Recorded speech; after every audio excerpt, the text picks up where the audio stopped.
A new Nations League campaign kicks off over the next few days. For France, they start their campaign against Sweden, and it's quite the squad that has been announced, including Eduardo, who becomes the youngest French player in 88 years to be called up to the international squad. Frank Leboeuf joins us. Frank, how good is he?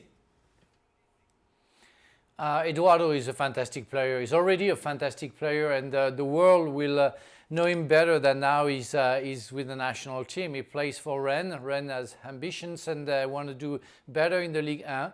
He decided to stay, which is, I think, a very good decision for himself. When you see him playing, you see that something's going to happen. He played the first day of the Ligue 1 against Lille. He came on for the last, I think, 30 minutes.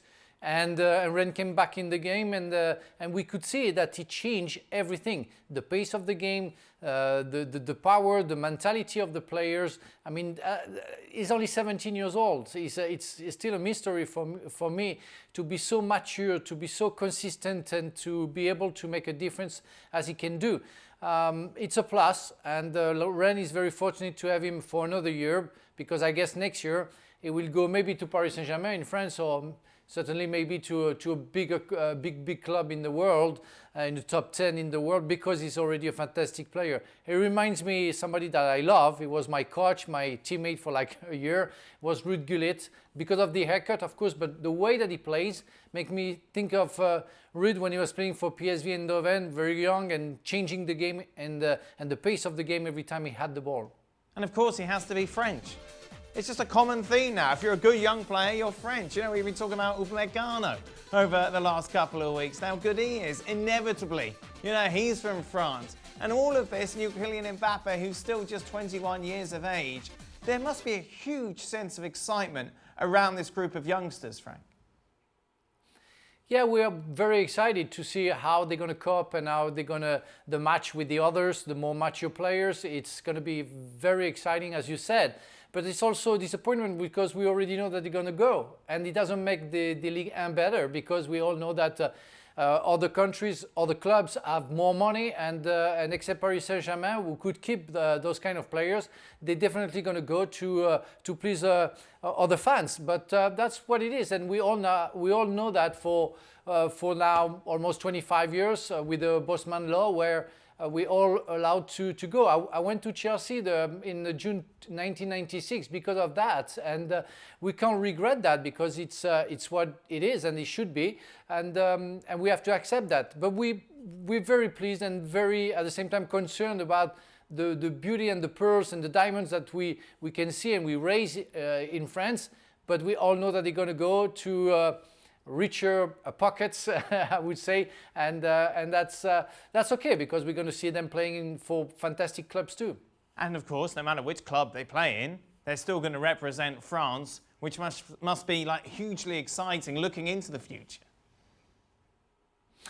Yes, it is, because they will never forget the national team. They will never forget where they were born, and it's always a pride for everybody who loves football and those kind of players to see them playing. I mean, when you see that the coach of one of the biggest clubs is somebody from Marseille, and I'm talking about Zinedine Zidane, that we see a statue of Thierry Henry at the Emirates Stadium, that so many other players have been named big times, you know, because of their talent, but also because they were coming from a country who built very good players. Who's your best centre-back pairing? I mentioned Upamecano. You've got the veterans like Varane as well. Who would you start in these games?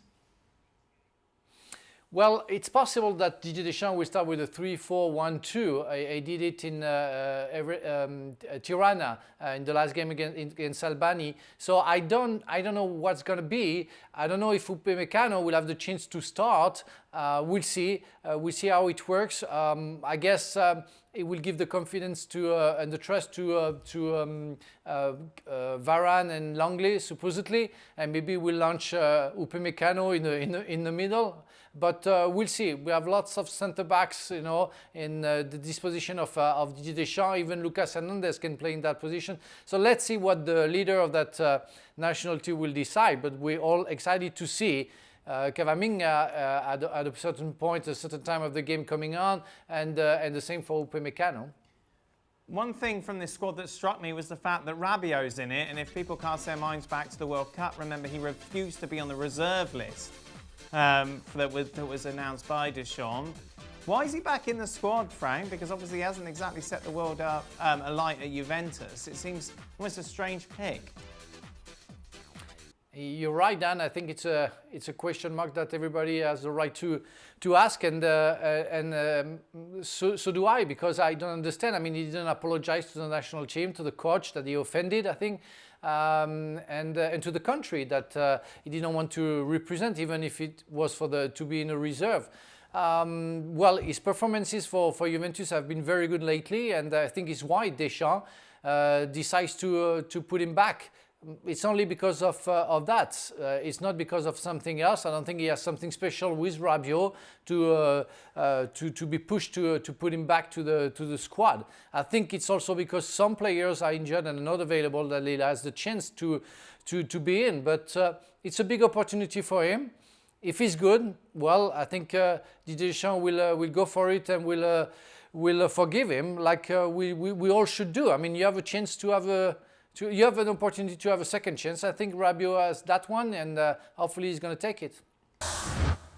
Thanks so much for watching ESPN on YouTube. And for more sports highlights and analysis, be sure to download the ESPN app. And for premium content and live streaming, subscribe to ESPN Plus.